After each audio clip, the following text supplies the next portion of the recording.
and welcome to this week's coffee vlog. It's Friday the 12th of April, I believe. Can't tell at the moment. It is the 12th and it's 20 to 6 and I'm driving back north on the M1 from London. By all counts I've got about another hour and a half to drive, yep. I've been driving since 1 o'clock. It's 20 to 6. Still going. Friday traffic is horrendous. It took me an hour to get out of central London, which actually is better than how long it took me to get in.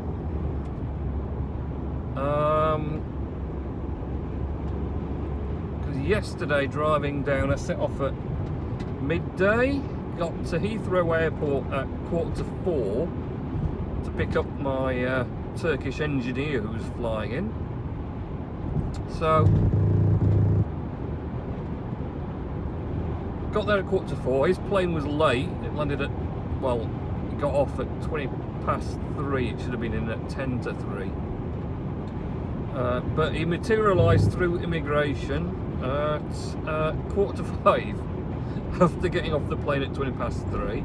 Apparently they're giving some thorough investigation, mainly because he's got a hard case full of cables, wires, screwdrivers and electronics and goodness knows what else that would probably alert everyone going. So yeah, it took him ages. And then we set off for the 13 miles into central London, where we were going to be staying ready for him to work in this morning. And that took 2 hours to do 13 miles into London. Whoa, what a hellhole it is. So yeah, that wasn't the best experience in the world. So just after 7 when we finally arrived where I'd booked parking space, and then we had to walk to the hotel, only 10 minutes away. And yeah, stayed overnight. We went and got some food. We found a Wetherspoons. Oh, well, I found a Wetherspoons for him to feed him at. Just had to make sure it was chicken and not pork, because no pork. Yeah, early start this morning. We were at the place for 8:20 after we'd had breakfast at the hotel, and he managed to fix the problem. Well, after meddling with loads of wiring and rewiring things and whatever else, solved the main problem by 9:20. So I thought, great, I'm going to get an early start off.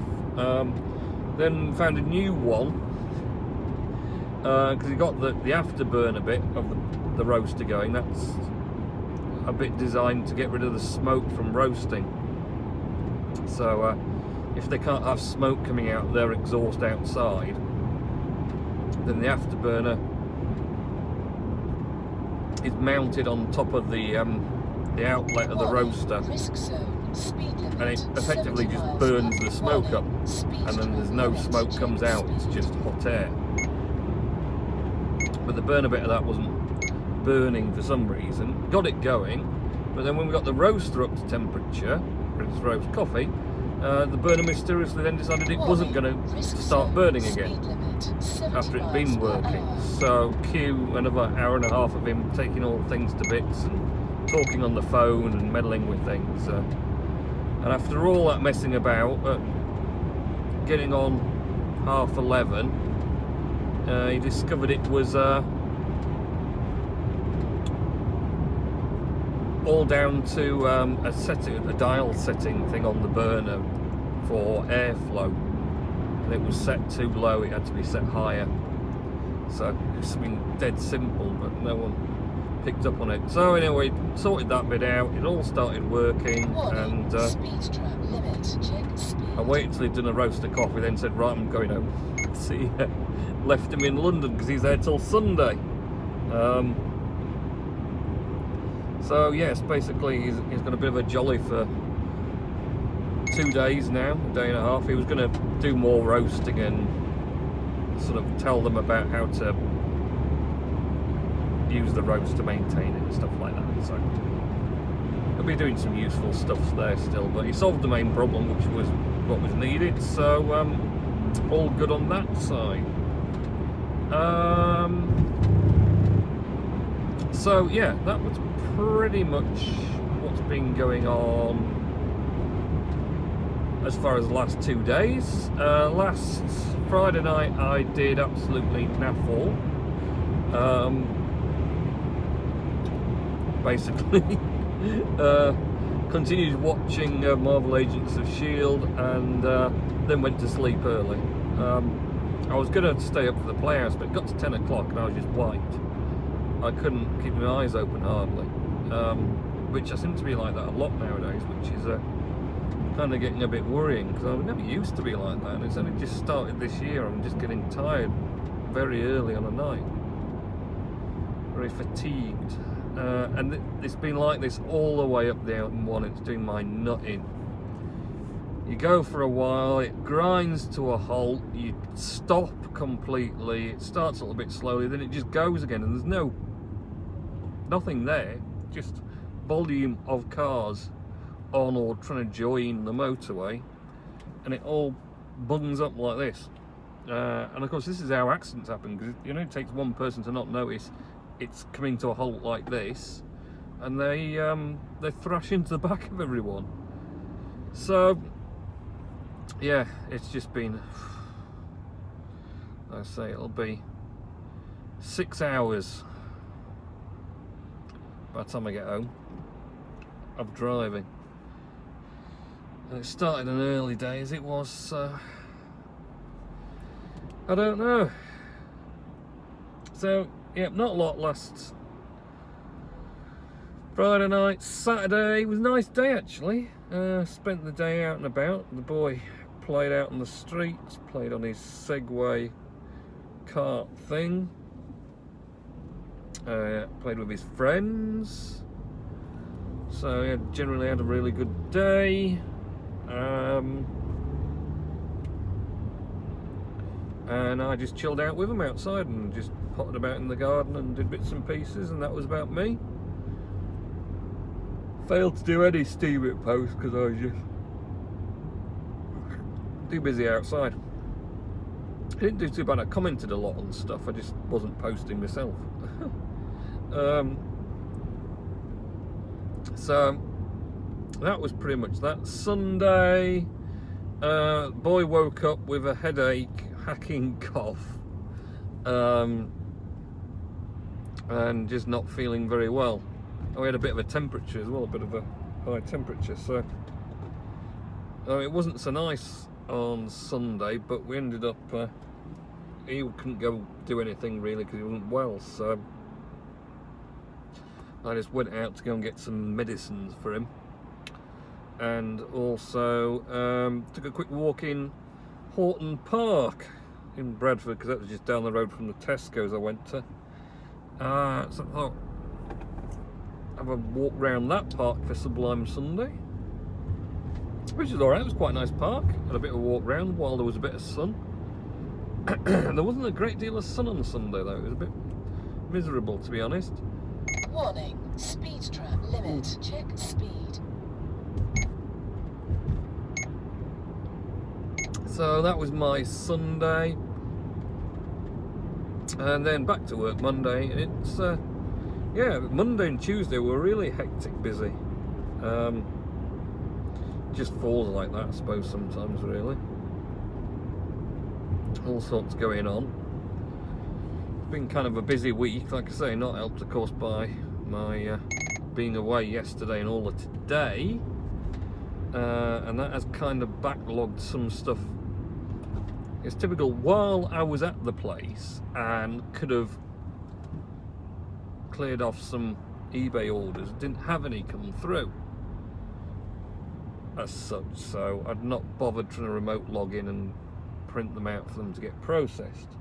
As soon as I set off, all of them came in, didn't they? Loads of them. Just while I'm driving along, orders. I'm like, oh, great. So I didn't really want to stop because I wanted to get further up the motorway. In the end, I did stop at trowel services further back there, just because A, I needed the loo and I wasn't going to make it back. 6 hours without going to the loo is a bit of a push. So I stopped to go to the loo, and I had a coffee at Costa and one of their brie and bacon panini things, just to liven me up for the last bit, keep me alert. So yeah, it's been, like I say, it's been a fairly busy week, but night times I've just been very, very early. It's always about 10 o'clock I just seem to start flagging, and that's it. I just go sleep, and then, but I'm getting like, I don't know, 9+ hours sleep a night, which is too much. And I'm still feeling tired when I wake up, which is even more bizarre. So I'm thinking there may be something wrong somewhere, medical wise, that I might need to get involved with. So I might have to brave the doctor at some point, much as I don't want to, because I can't go on with all this sleeping all the time and then being tired when I wake up as well. So the sun's come out for this last bit of the drive up Yorkshire anyway. So that's what's been going on, really. Nothing of too much interest. I did manage to finally sell the iPhone 7 Plus, because I replaced it with this, which is the iPhone X. Didn't quite get as much as I wanted for it in the end, but I got bored of being listed for ages and constantly getting best offers from very low feedback accounts on eBay that I was too little, and I'm just not very keen on them. You know, if they've got 5 or 10 or 15 feedback, always mistrusting with high value stuff. But I got an account that seemed pretty much genuine, had a few hundred feedback, had a 7 which it sold, so I'm presuming it was maybe thinking of trying 7 Plus from the 7 or something, a bigger one. So that seemed genuine enough, and so yeah, I got half of what I paid for the X, so back for the 7 Plus, so I don't think that's too bad, really. Like I say, this one should last me some fair time now. I mean, the 7's quite old, in about 3 years, 7 now. It's either 2 or 3, I'm not sure, I kind of lose track, but yeah, so the 7 was fairly old. Once they get older like that, the value starts steadily dropping down again. But anyway, so it's sold, and I'm quite happy with the X at the moment. It's I've got used to the Face ID, which seems actually very reliable, haven't it? And it's kind of not properly functioned once. It didn't refuse to recognise. I think it was very, very dark. Oh no, it was very sunny actually last Saturday. It did it, and I think it was the glare. It was too bright. I had to put the passcode in because it just couldn't pick it up. But on the whole, it's pretty reliable, and so I got used to not having a home button to press and swiping up and down and whatever else. Not too bothered about the notch bit at all. I'm not sure why anyone finds that so annoying, because it just doesn't bother me at all. And the camera seems good. People have noticed that the pictures seem better than they were on the 7 Plus, so oh, it's a motorbike. I heard a grumble. It's like a Harley Davidson or something coming. You'll see him in a minute. I'm just going to get him some space. Here he comes. Look at the size of that back tyre. It's almost as big as one of my tyres. Oh, talking about tyres, there's a story. Obviously, I think I mentioned last week, because I'd got this big trip coming up, I decided I better get that screw looked at in my back left that had a puncture. Back at the end of February, I realised it was. A month and a bit I've been driving around with that screw. But I wasn't losing air with it in, once I put the magic goo in, so I kind of wasn't bothered. But I sort of booked in, well, I rang up first, the Lex Auto Lease, because it's on a maintenance contract, the whole car. So that includes the tyres, it's all part of the maintenance contract. Warning, speed trap limit, check speed. Like I say, it's all included in what you pay for fully maintained. So I rang them up, and they were going to send some guy out to do it in a van, because I'd rung them up. I said, well, you know, to be honest, Quick Fit's just up the road from my work, and I can just nip up there with it and drop it off, and then, you know, they can do it in their leisure, and then I can go and get it when they're done. And she's like, oh right, well, in that case, just go up to Quick Fit and tell them it's on Lex Auto Lease, and they'll just put it through our account. Anyway, you don't need to do anything. So I rang up to check that they weren't too busy or anything on Monday. It says, no, fine, just come up and drop it in. So did do at 10:30. Filled in a couple of forms, signed my life away, you do, and went off. He said, we'll give you a ring back once we've got it up and checked. So, and it turns out I had to replace the back tyre because of the screw. Too damaged with that, well, with having the screen. Maybe too damaged because it was in a month, I don't know. So you had to replace the back tyre and the front two tyres, because there was only 2 mil of tread left. I don't tend to check tyre tread, should do really, but so so yeah, he said the two fronts need replacing as well. So, but they'd only got 2 tyres in, and then another one would turn up at 3:30. But he said it'd be ready for 5, and it was Monday night. So that was all right. It got fixed, which was what needed doing. I got some new fronts on as well, which should now do me until it goes back. Well, yes, it goes back basically, yeah. Because they've lasted me 2 years, and I was just looking, 15,000 miles, which is good actually, because I'm supposed to do 10,000 a year, so I'm actually 5,000 in credit, mileage wise. I don't think I'll get anything back if there's less mileage on it. I'm not sure, I might do, I might get a little rebate. The way the whole system works is they work it as a loan on the difference between the new price, oh yes, oh that's nasty, and the price that they estimate the value will be in the 4 years time after it's done 40,000 miles, 10,000 a year. So that's basically how these auto leases work. You're paying off a loan on that difference in price, basically.